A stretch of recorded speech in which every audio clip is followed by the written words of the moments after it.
Ms. Saunders. Hi. I have a question with regard to the board policy manual. When we're referring to our board policy manual, do we actually have a manual, or are we speaking about the Pennsylvania Association for School Board? No, we actually have a manual. You do? Okay. Because it's something that I've requested, and I was told that we followed the state's policy, and therefore there was none that I could get. With regard, what did you request I requested specifically? the policy, the school board policy manual. I believe, may I add something? I think one of the things you're talking about is when instances that we didn't have a written policy, we referred to school code or state regulations, the school code. No, when I but requested it was specifically when we were talking about the new ethics policy being revised or being looked at. And you sent that request to Ms. Walling, is that correct? I believe it was right around the time of the ethics thing, so it would be Mr. Seitz and the school board members who made up the contingent at the time, along with Mrs. Walling and whoever was the superintendent or temporary superintendent at that time. I Could you can't send that remember. again to me, please? Certainly.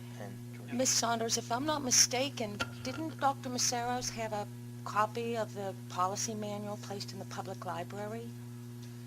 Yeah, I just want to mention, our Send board it. policy manual, every school district has a board policy manual, or at least should have a board policy manual.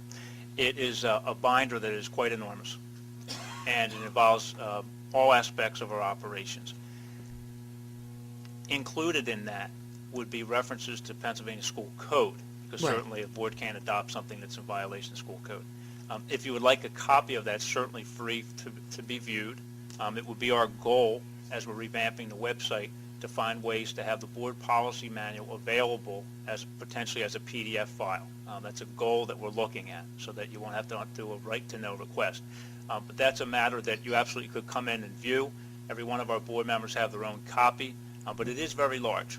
So- I appreciate that, and obviously, Dr. Steinoff, you don't know me, but I have no problem paying to get the material I want. Thank you. Sure. Thank you, Ms. Saunders. Ms. Pizzo. Lauren Pizzo, Aston, PA. I have quite a few questions, so I'm going to try to fit them in. Sorry. I don't expect answers from my questions this evening. I will follow up in the proper procedure to make them a right-to-know request, but they surround my reimbursement request. And the first question I have would be for you, President Ruggieri.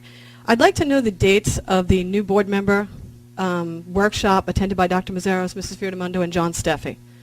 That's part one. I believe it was in November of '07. Am I correct?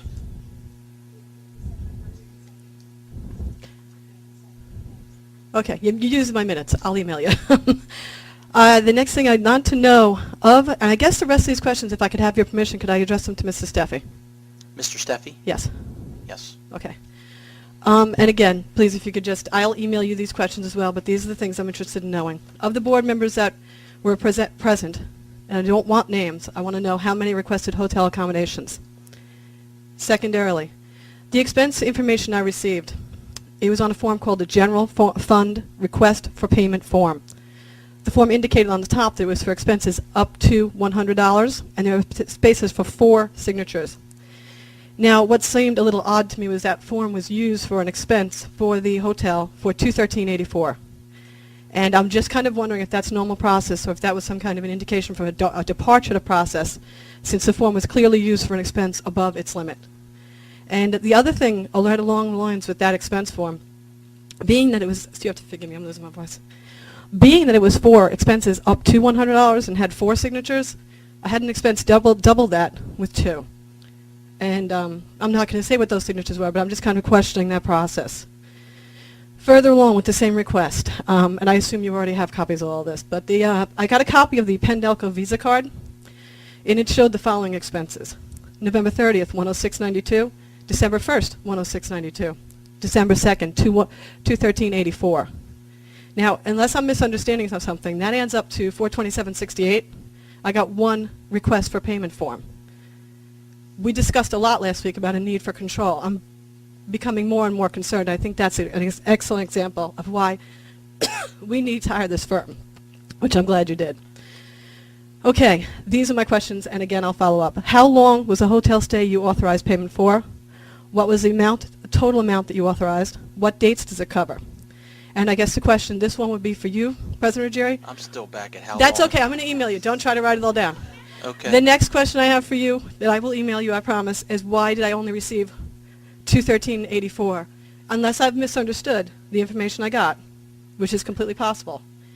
And the final statement, again, not using any names.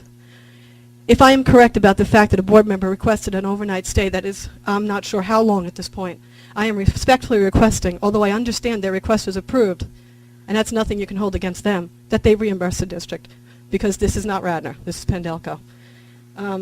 That's my final comment. I have one further thing to say about the busing route. The only thing that bothers me about the bus route can be summed up in one word: AstroTurf.